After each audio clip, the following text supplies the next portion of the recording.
103.9 na IFM. Sa IFM, Siguradong enjoy ka! Karuba! IFM, mabalin! At ito ang pinakahihintay natin mga karuba. Kakanta na!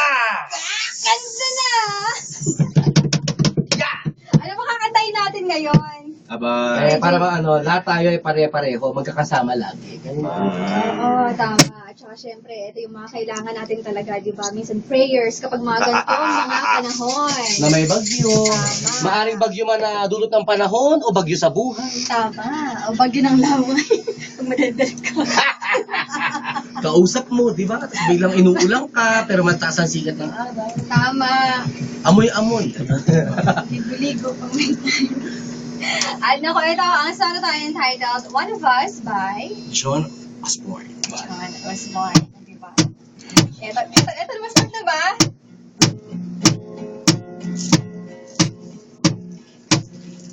Hindi ako magsimula.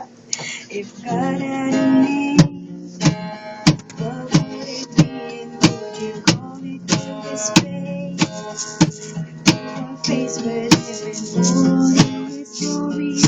Would you ask if it was just one question? Yeah, God is great.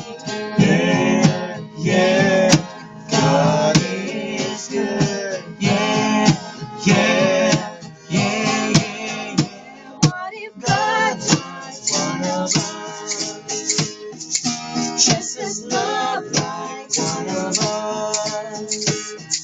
Just a stranger, one of us, try to make his way home. If God had a face, what would it look like and would you want to see?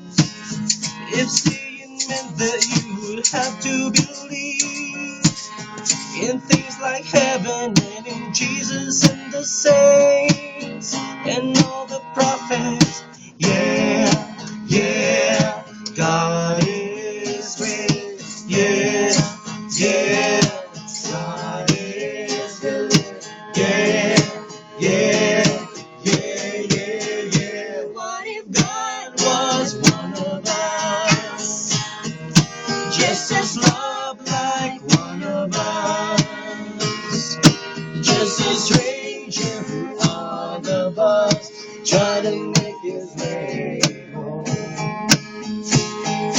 Try to make his way home. I got to heaven all alone. Nobody calling on the phone. Except the Pope maybe in the road. Yeah, God is great. Yeah, God is good.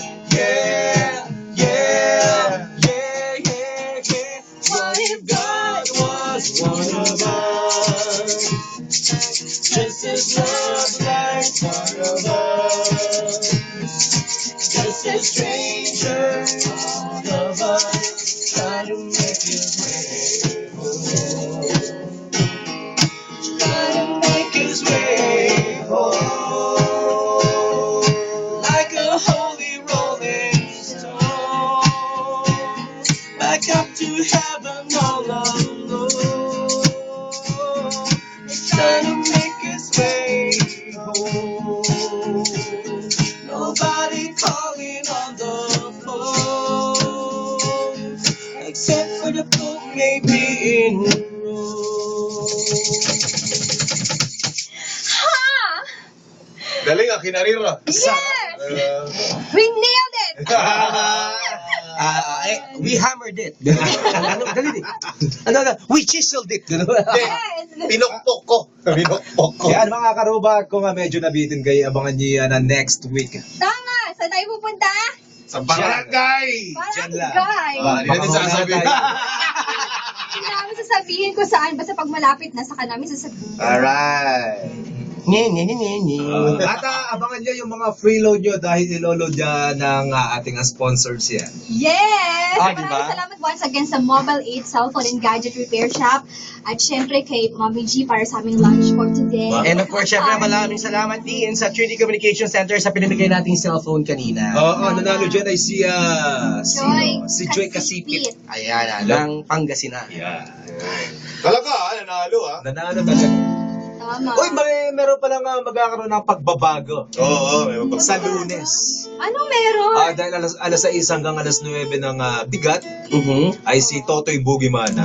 wala magbabago. Walang pagbabago dyan. Ah. Pero alas 9 hanggang alas 12 ng tanghali, Meron. meron. Oo. Ha? Si Antonio Banyera at si Mang Jose. Wow. So mas mahaba na yung oras sila Mas ngayon. mahaba na. Talaga pumayag si Mang Jose na gumising ng maaga? Oo. Ay, bago yan ah. Pero sabi sa akin ni Dad ay magkakapirmahan daw ulit ng bagong kontrata. Wow.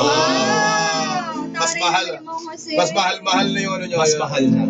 Oo. Talaga? Kasi yung kontrata niya monthly ay 6 digits. Oh, grabe 6 ah. digits. Puro, Well, 6.5 digits na ngayon. Puro zero lahat eh.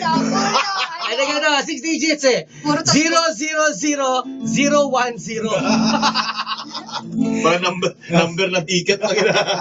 Abangan niya tapos alas And 12 then- hanggang alas 3 ng hapon naman. Yun. Si Daddy Nathan. Daddy Nathan. Kasama yan. Eh, si Tita Bibi. Ha? I'm so excited. Asa si Tita Bibi? Nalunod, kinain ng water lily. Siguro nagkasakit yun kasi sa tanghali lang kumakain. Ay, ganon. Namayat masyado. Wawa naman. Tapos alas 3 hanggang alas 6. Si Totoy Brown. Si Totoy babalik si Brown. Totoy Brown. Ayan, tapos may pagbabago din. Alas 6 hanggang alas 7. Tapos, alas 7 hanggang alas 9. Alas 9. Kasi alas 6 hanggang alas 7. Sponsor. Sponsored program yun. Di ba? Saan ka pa? Ganyan kami kaano. Di ba? Matindi. Magaling. Alas 9 hanggang alauna, uling araw. Yan. Bagyo po yun. Wala pong DJ doon. Wala pong DJ doon. Oo, hindi mo makikita sa loob ng booth ng DJ doon. Lagi nakatalakbang ng kumo. Tama, kasi ang sarap matulog. Di pala kumo at Cortina. Ay, kumot yan. Walang kurtina. Wala ka na ba'y gumawa?